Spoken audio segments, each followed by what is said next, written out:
Ethan was 9 years old when he started telling his mother that something lived under his bed. At first, nobody took it seriously. Kids say strange things all the time. They imagine monsters in closets, shadows in corners, faces in the dark. His mother, Dana, had heard it all before.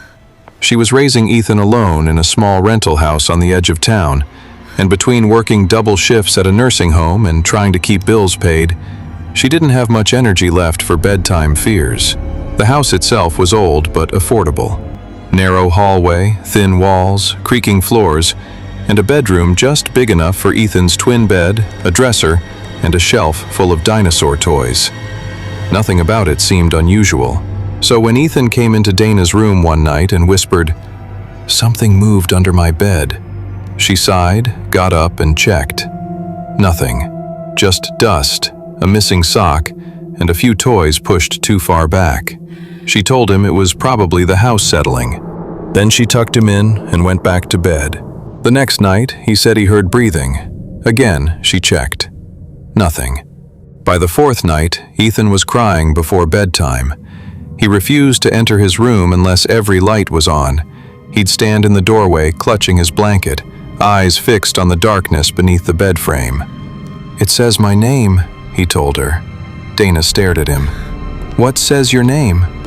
"Under there." She felt irritation before concern. She was exhausted, and it was after midnight. "No more scary stories," she said.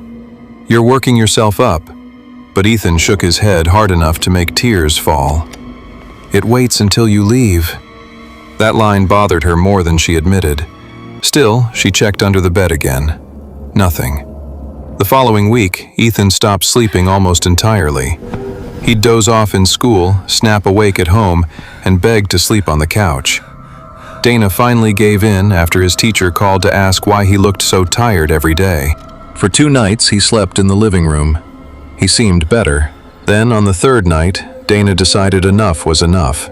She carried his blanket back to his room and told him he was sleeping in his own bed. He cried harder than she'd ever seen. He wrapped both arms around the couch and screamed, "It knows I'm coming back." Dana dragged him to the room anyway. That was the first night she heard it herself. Around 2:10 in the morning, she woke to Ethan calling for her. Not screaming, just calling in a shaky voice. "Mom?" She rushed down the hall and opened his door. The room was dark except for the moonlight through the blinds. Ethan was sitting upright in bed, frozen, eyes locked downward. "What happened?" He slowly raised one finger and pointed to the floor beside the bed. Dana listened. At first, nothing. Then a soft, scraping sound, like fingernails dragging across wood. It came from underneath.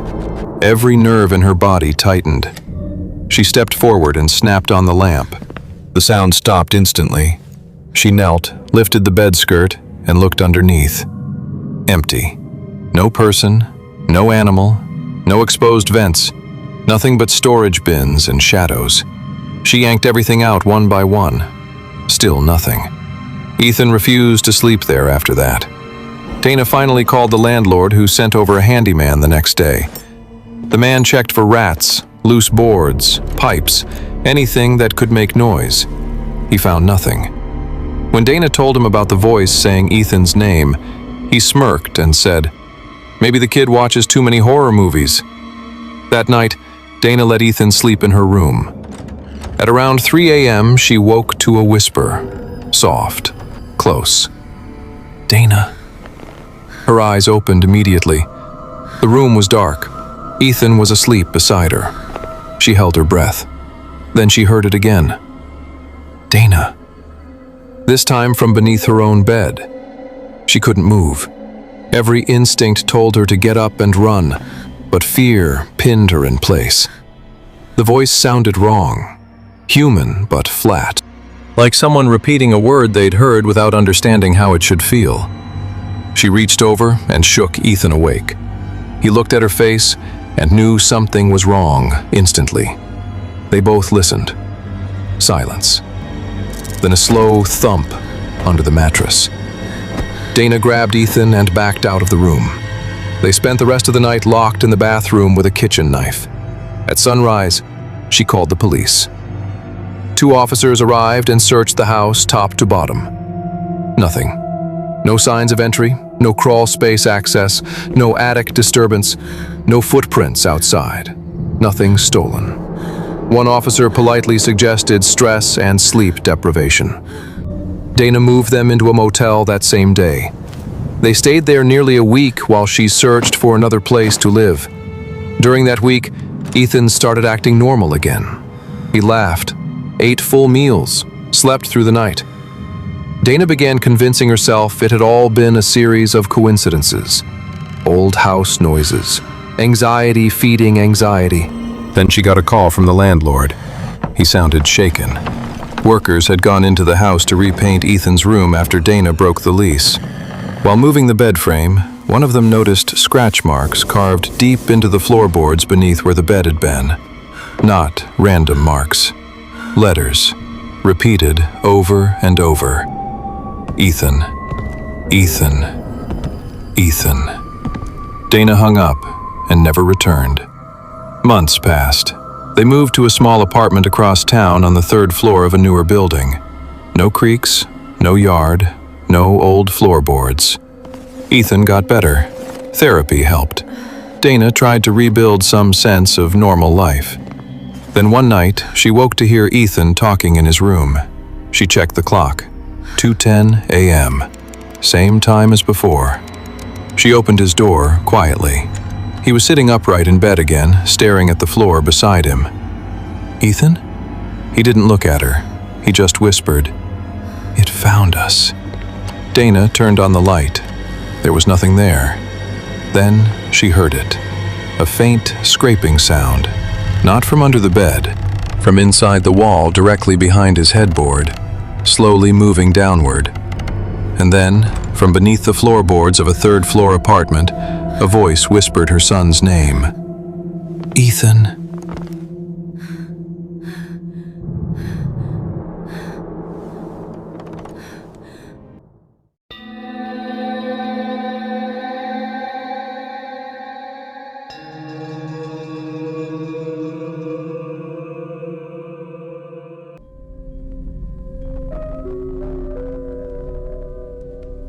It started as something harmless.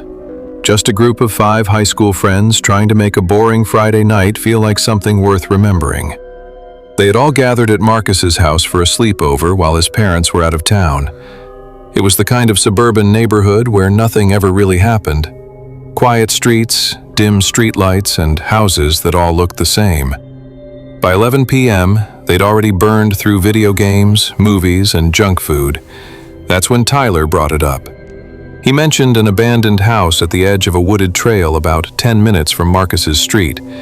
He said his older cousin had told him about it, a place people avoided, not because it was dangerous, but because it just felt off. Of course, that was all it took. Within 15 minutes, they were grabbing flashlights and slipping out the back door, trying not to laugh too loudly as they made their way down the street and toward the narrow trail that led into the trees. The air felt colder the moment they stepped under the canopy. At first, it was just excitement, nervous jokes, the kind of forced confidence people put on when they don't want to admit they're a little scared. Leaves crunched under their shoes as they walked deeper in, their flashlights cutting thin beams through the darkness. After about 5 minutes, Marcus asked if Tyler was sure this was the right way. Tyler hesitated for a second, then said, "Yeah." That hesitation didn't go unnoticed. Another few minutes passed before they saw it. The house stood just beyond a small clearing, half hidden behind overgrown bushes and crooked trees. It looked older than anything else in the area. 2 stories, faded paint, and windows that reflected almost nothing back at them. The front door hung slightly open, moving just enough to creak with the wind. Nobody said anything for a moment. It didn't feel like they had found the house. It felt like they had walked into something that had been waiting. Still, nobody wanted to be the one to back out.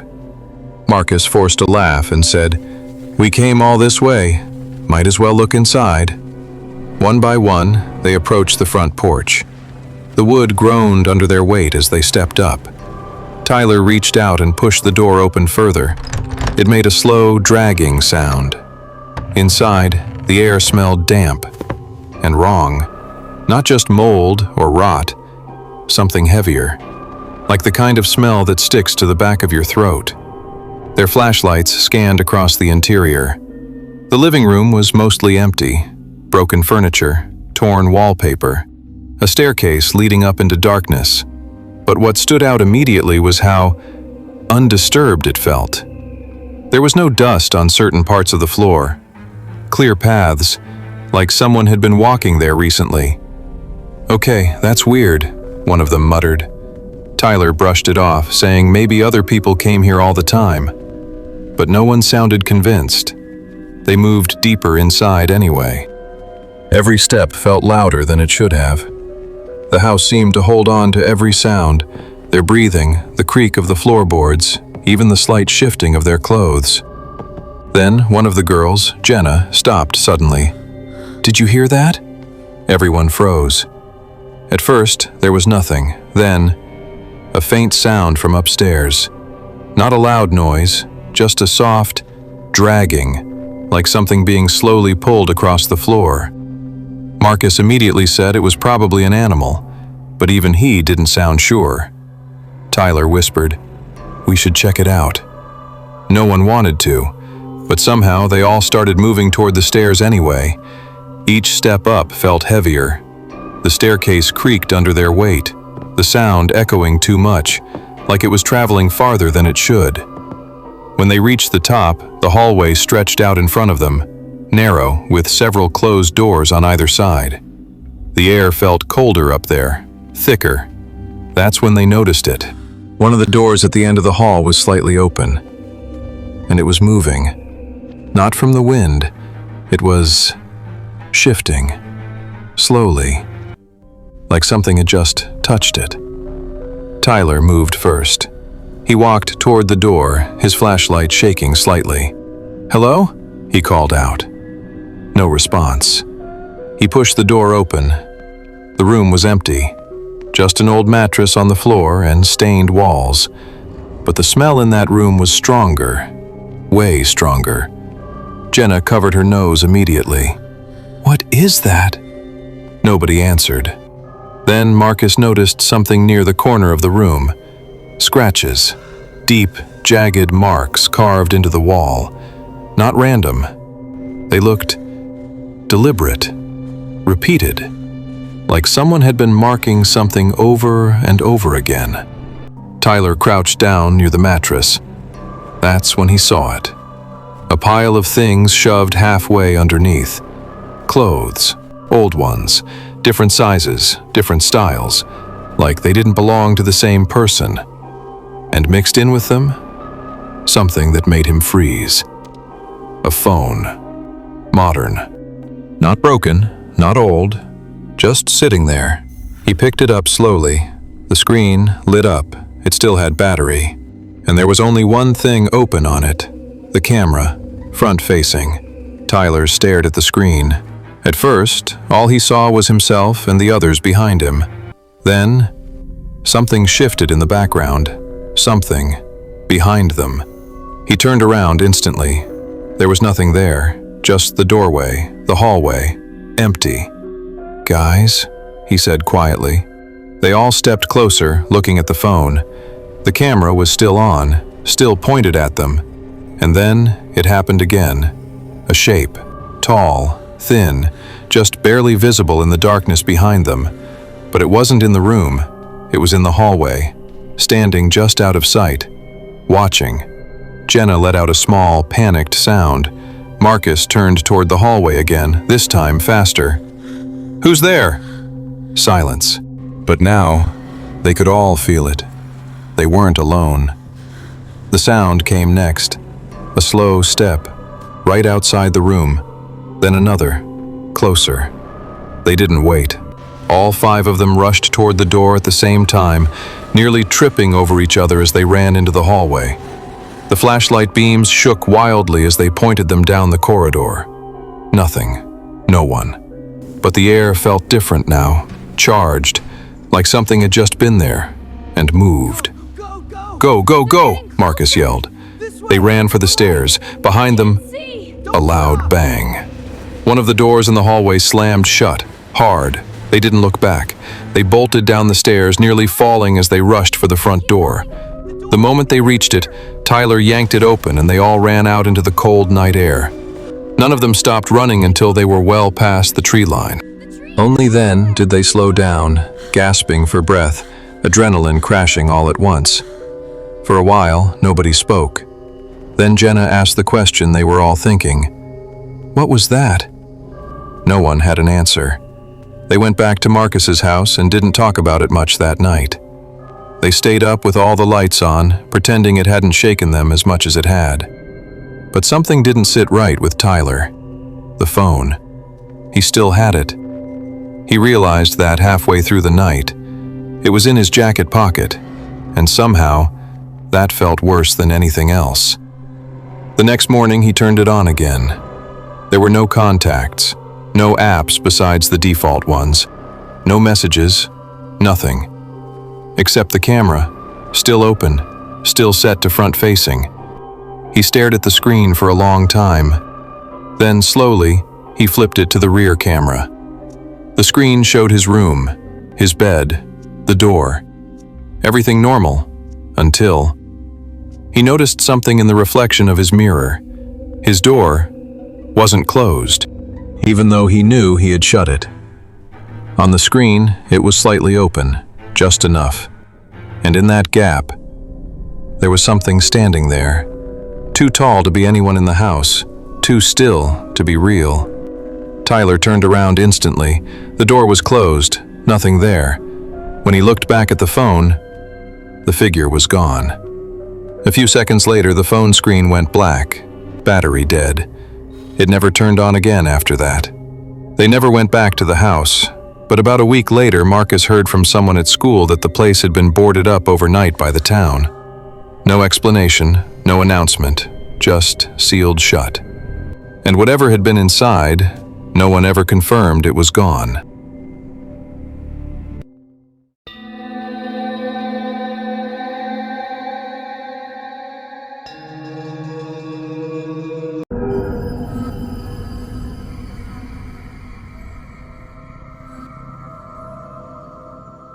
They weren't supposed to go inside. That was the one rule everyone in town seemed to agree on, even if nobody ever said it out loud. The house sat at the edge of a narrow gravel road, half swallowed by trees that had grown too close over the years. The paint had long peeled away, leaving behind gray, splintering wood. Windows were either shattered or boarded up unevenly, and the front porch sagged just enough to make you think it might collapse if someone stepped on it wrong. People passed it all the time, nobody stopped. But Kyle had always been the kind of person who needed to prove things weren't as bad as they looked. He, Connor, and James had been driving around late that night with nothing to do. It was one of those cold weekends where everything felt quiet and empty, like the town had gone to sleep early. They were seniors in high school, bored, restless, and looking for something to turn into a story they could laugh about later. That's when Kyle brought it up. He pointed down the road as they passed the trees. "You guys ever actually been inside that place?" Connor laughed. "No, and I'm not planning to." James, who was driving, slowed down just slightly as they passed the driveway. "My cousin said some guy used to live there, like, never left. Then one day he just disappeared." "Yeah," Kyle said, already smiling. "That's exactly why we should check it out." There was a pause. Not the kind where people are thinking it over seriously. The kind where they're already halfway convinced, but waiting for someone else to agree first. Connor sighed. "We're not going inside. We can pull up, look at it, whatever. That's it." "Fine," Kyle said. "Just a look." James turned the car around. The gravel crunched loudly as they pulled into the overgrown driveway.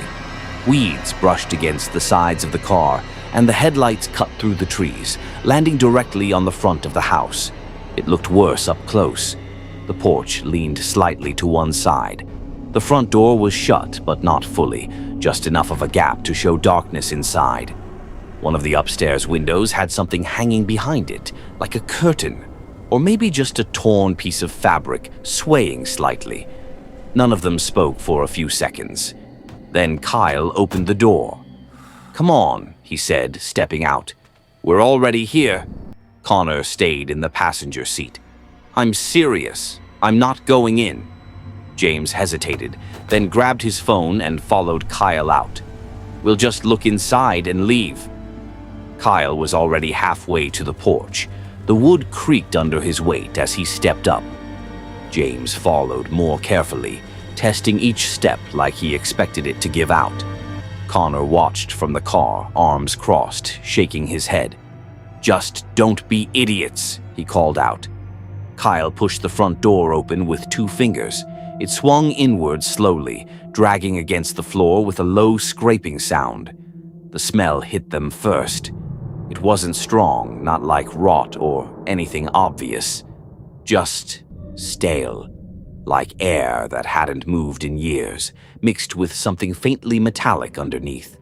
James lifted his phone, turning on the flashlight. The beam cut through the darkness, revealing a narrow entryway covered in dust. The floorboards were scuffed, but not in a random way.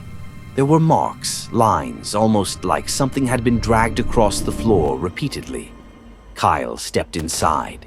James followed. From the car, Connor watched their silhouettes disappear into the darkness. "All right, 2 minutes," he muttered to himself. Inside, the house felt smaller than it looked from the outside. The hallway stretched forward with doorways on either side. The walls were stained and cracked, and pieces of wallpaper hung loose like peeling skin. The air felt heavier the deeper they went, like it was pressing in around them. "Dude, this place is wrecked," James said quietly. Kyle didn't answer. He was staring at the floor. James followed his gaze. The drag marks they'd seen near the entrance continued down the hallway, becoming more noticeable the farther in they went. Some of them overlapped, crossing over each other in messy patterns. "Probably animals," James said, though it didn't sound like he believed it. Kyle stepped over one of the marks and kept walking. At the end of the hallway, there was a door slightly ajar. Unlike the others, it looked newer. Not new exactly, but less damaged. The wood wasn't splintered. The handle wasn't rusted. Kyle reached for it. "Hey," James said, a little sharper this time. "We said we were just looking." Kyle pushed the door open anyway. The room beyond was almost completely empty. No furniture, no decorations, just bare walls and a floor covered in a thin layer of dust. Except for one thing. In the center of the room, there was a chair. It faced the doorway, and on the floor around it, the drag marks circled in tight loops, over and over again, like something had been pulled around that chair repeatedly. James took a step back. "All right, that's enough," he said. "Let's go." Kyle didn't move. He stepped closer to the chair, his shoes disturbing the dust. Then he stopped. "Do you hear that?" he asked. James listened. At first, there was nothing. Then, faintly, from somewhere deeper in the house, a slow, uneven sound, like footsteps. Connor checked the time on his phone. 3 minutes. He looked up at the house again. No movement, no lights, nothing. He rolled his eyes and leaned back in his seat. "They're just messing around," he said under his breath. Then he noticed something. The front door was closed. He sat up straight. He was sure they hadn't closed it. He had a clear view of the porch the whole time. Connor opened his door and stepped out. "Kyle," he called. "James?" No answer. He walked closer to the house, his footsteps crunching on the gravel. "Kyle, seriously, stop messing around." He stepped onto the porch. The wood creaked loudly beneath him. Up close, the door looked different. It wasn't just closed. It looked sealed, like it had been shut from the inside, pressed tightly into the frame. Connor reached for the handle. It didn't budge. "Okay, not funny," he said, knocking harder. "Open the door." Silence. Then, from inside, a sudden, loud bang. Connor jumped back, his heart slamming in his chest. Kyle! Nothing. He grabbed the handle again, pulling harder this time. It still wouldn't open. Panic started to creep in. He ran off the porch and circled toward one of the broken windows on the side of the house. The glass was already shattered, leaving jagged edges around the frame. He climbed through carefully, dropping into the dark interior. Kyle? James? His voice sounded wrong inside the house, too quiet, like the walls were absorbing it. He pulled out his phone and turned on the flashlight. The hallway stretched out in front of him, empty. But the floor, the drag marks were fresh, clearer than before, and there were new ones, leading deeper into the house. Connor swallowed hard. Guys, this isn't funny anymore. He followed the marks slowly, each step feeling heavier than the last. They led to the same room, the one with the chair. The door was open. He stepped inside. The chair was still there, but something had changed. The dust on the floor had been disturbed. Fresh marks circled the chair again. And on the seat, there was a phone. James's phone. The screen was cracked but still faintly lit. Connor picked it up with shaking hands. The camera app was open, recording. He pressed play. The video showed the room, the same chair. Kyle standing near it, laughing nervously. "Okay, yeah, this is weird," Kyle said in the video. "Let's just..." The camera jerked suddenly. James had turned toward the doorway.